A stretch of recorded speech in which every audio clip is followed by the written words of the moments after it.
સંઘર્ષ કરે અને શિક્ષિત બને। જે બાબા સાહેબ આંબેડકરે આપણાને સૌને સંઘર્ષનો નારો આપ્યો છે, શિક્ષિતનો નારો આપ્યો છે અને એક થઈને કોઈ પણ પરિસ્થિતિનો મુકાબલો કરવા માટેની એમને પ્રેરણા આપી છે।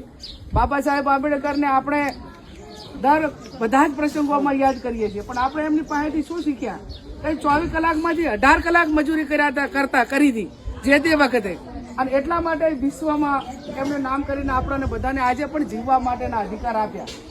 બાબા સાહેબે એસસી અને એસટીને એ ટાઈમે પેલું કરવું, ઓબીસીને એ ટાઈમે અનામત આપવા માંગતા હતા, પણ એમનું ન બોલું છું એમને રાજીનામું આપી દીધું હતું। આજે બહેનોને મારી વિનંતી છે, કહું છું કે તમે માતાજીની દીવાબત્તી કરો ને તો ભેગો બાબા સાહેબ આંબેડકરના ફોટાને પણ દીવાબત્તી કરજો।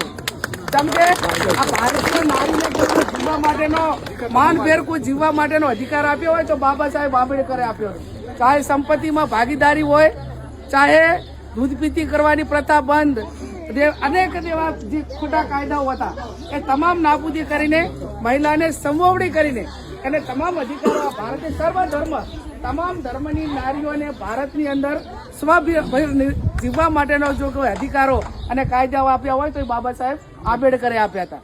આ તમે એમ માનો કે બાબા સાહેબ આંબેડકરે કાયદો મહિલાને સમવડી અધિકાર, મતાધિકાર હોય, મિલકતમાં ભાગીદારી હોય, એને કોઈ પણ નાના મોટા કોઈ રંજાડ હોય તો પોલીસ સ્ટેશન ઉધી થઈને એને પોતે એનો જે વાત હોય મૂકી કે આ બધું આપ્યું, રાજકીય અધિકારો આપ્યા। રાજકીય અધિકારો ના આપ્યા હોત તો હું અત્યારે તમારા વચ્ચે લોકસભામાં જ્યાં બાબા સાહેબ આંબેડકરે કાયદા ઘડ્યા હતા એ પાર્લામેન્ટમાં હું ના હોત, બાબા સાહેબ આંબેડકરે મહિલાઓને અધિકાર ના આપ્યા હોત। એટલે જે આપણાને બંધારણ આપ્યું છે, બંધારણનું આપણે જે અમૂલ્ય ધન છે કે જેની કિંમત જ ના આંકી શકાય એટલું અમૂલ્ય આપણાને વારસો બાબા સાહેબે આપ્યો છે, એનું જતન થાય। વ્યસનો ઓછા।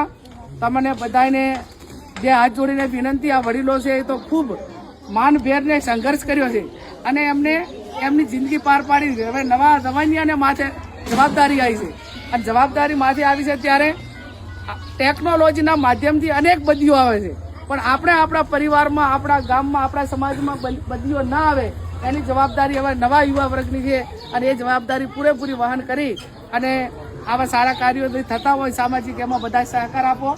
ફરી મોહનબાના આત્માને ભગવાન શાંતિ આપે, એમના પરિવારને જ્યારે પણ કંઈ નાના મોટી જરૂર હોય ત્યારે અમારા લાયક હોય તો ધ્યાન દોરજો, અને સમાજનું પણ કોઈ કામ હોય તો તમારા થકી લોકસભામાં છું, તમારો ખૂબ મોટો હિસ્સો છે અને તમારા બધાનો એક મારા ખૂબ મોટો ઉપકાર છે।